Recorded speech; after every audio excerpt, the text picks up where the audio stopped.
ada seorang yang kemudian hidup hampir sama dengan kemudian Abu Thalib.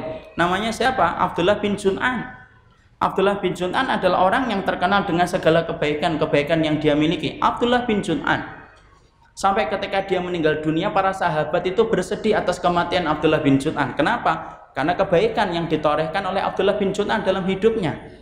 Hingga mereka ketika mendapati Abdullah bin Jun'an itu meninggal dunia, mereka tanya kepada Ibunda Aisyah. Ketika mereka sungkan nanya kepada Nabi, dalam riwayat Muslim, tolong tanyakan kepada Nabi, statusnya Abdullah bin Jun'an itu gimana? Kenapa? Abdullah bin Jun'an baik, akhi. Maka kemudian Ibunda Aisyah memberanikan diri dan bertanya kepada Rasulullah tentang statusnya Abdullah bin Jun'an. Ya Rasul, bagaimana dengan Abdullah bin Jun'an? Yukrid dhaif. Dia adalah orang yang memuliakan tamu. Antum tidak pernah dapatkan orang Quraisy yang paling banyak memuliakan tamu dan paling top di dalam memuliakan tamu kecuali Abdullah bin Jun'an salah satunya. Bahkan dalam beberapa kitabnya para ulama diterangkan sampai dia punya piring khusus, akhi. Piring itu tidak boleh dipakai sama anggota keluarganya, khusus dipakai oleh tamu. Coba antum yang sudah belajar lama, pernah nggak membeli piring khusus untuk tamu? Enggak. Nggak usah dijawab daripada jawabannya perih di hati saya. Dia itu kemudian sampai punya piring khusus, akhi.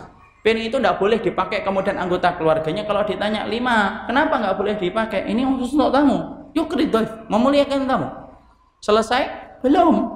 Ditambah lagi kemudian yang kedua, bagaimana kemudiannya silaturahim. Dia suka menyambung tali silaturahmi dan tidak suka mengumbar permusuhan sebagaimana permusuhan Abu Jahal kepada sahabat Nabi dan kepada Rasul. Abdullah bin Jun'an tidak semacam itu. Cukup? Belum.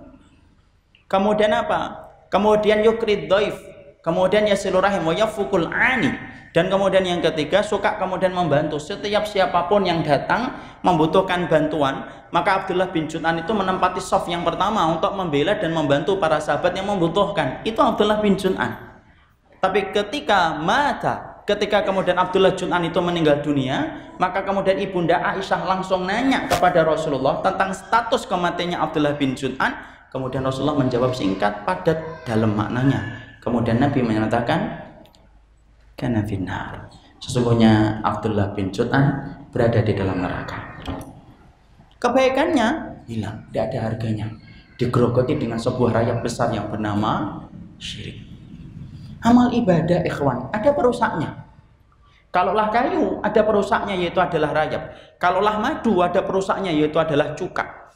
Kalaulah kemudian gula, ada perusaknya yaitu adalah semut yang mengerubutinya. Wallahi sesungguhnya amal ibadah pun ada perusaknya. Sebagaimana wudhu bisa batal dengan antum ketut, sebagaimana sholat bisa batal ketika antum ketawa, amal ibadah pun bisa batal di sisi Allah dan tidak ada harganya ketika orang itu terselempet dengan masalah kesyirikan, dan itu menyebabkan rusaknya semua ibadah yang telah dia lakukan dalam hidup.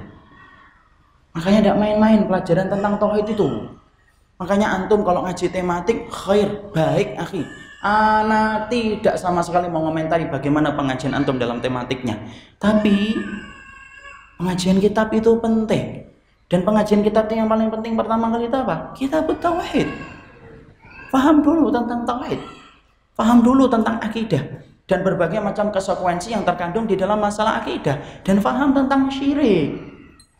Karena sesungguhnya syirik itu bukan hanya ketika kita nyembah sama batu tok, enggak. Syirik itu macam-macam.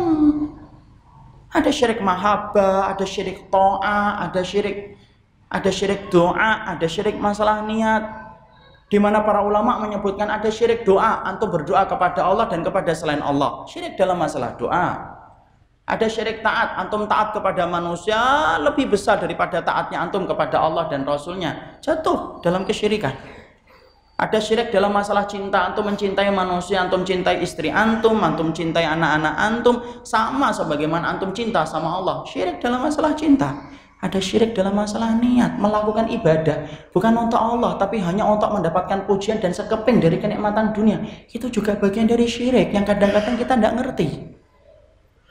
Syirik dalam masalah niat, apalagi kan banyak orang kemudian sholat supaya butiknya laris. Orang yang sedekah supaya proyeknya lancar. Makanya saya sering gitu dapat WA dari orang tak dikenal. Ustaz, saya lagi merintis bisnis. Amalan-amalan apa ya supaya bisnis saya lancar? Bingung saya. Lo amalan itu kan untuk akhirat, akhi. Tapi sejak kapan amalan kita itu kemudian diniatkan untuk duniawi? Ibu-ibu malam-malam bangun, gelontangan, tahu gelontangan ya? Saya berada di tempat induknya bahasa Jawa sekarang. Gelontangan anaknya sampai bangun, ngapain nih? Mau sholat, tumben sholat nih. Biasanya nggak pernah tahajud. Iya, bapak proyekmu besok di sidang. Nanti kalau goal, nah itu bapak belikan sepatu sama tas. Ibu sholat tahajud supaya proyeknya berhasil. Coba, saya pernah diminta untuk ngisi pengajian akhir 6 bulan yang lalu, 1 tahun yang lalu, Afan. Diminta ibu-ibu ngaji 3 hari ya Ustaz. Ya Allah ibu, 1 hari aja belum tentu dapat. Entar, pokoknya 3 hari ya Ustaz. Kalau nggak 3 hari nggak usah. Kapan? Senin, Selasa, Rebu. Dan itu 3 hari berturut-turut. Sebenarnya tidak bisa, tapi akhirnya saya tertarik ngobrol dengan lanjut ke beliau. Kenapa harus 3 hari, Ibu? Iya, karena kemudian anak-anak kita lagi ujian nasional. Jadi jam 7 sampai jam 9 kita ngaji Quran, simaan. Nanti dari setengah 10 sampai jam 11 kita ngaji. Supaya apa yang kita lakukan membuat anak-anak kita lancar ketika menjawab ujian. Saya mikir gitu, bagaimana siswa yang kafir ya ibunya nggak ngaji, bisa jawab atau enggak itu? Tapi ternyata banyak di antara kita yang tidak sadar itu juga merupakan bagian dari perkara yang apabila kita biarkan ikhwan, itu juga menyebabkan kita mendatangkan tandingan bagi Allah padahal Allah yang telah menciptakan kita. Syirik itu adalah persoalan yang harus kita paham. Kita ini paham tentang apa yang Allah cintai, tapi kita jarang paham tentang apa yang Allah benci. Padahal ngerti tentang apa yang Allah benci itu penting. Dan perkara yang paling Allah benci yang pertama itu apa? Syirik. Tidak ada yang lain nomor pertama itu. Cinta itu tidak melulu membicarakan apa yang Allah cintai ketika antum sholat, sodaqah, sholat duha, ngaji. Betul, sepakat itu merupakan perkara yang Allah cintai. Tapi cinta, kata Imam Ibnu Qayyim, tidak melulu membicarakan apa yang Allah cintai. Tapi cinta membicarakan pula apa yang Allah benci, supaya kita menghindari diri kita dari apa yang Allah benci. Kenapa? Cinta pun harus antum jaga supaya tidak ternoda. Dan sesuatu yang paling menodai cinta kita kepada Allah itu apa? Syirik.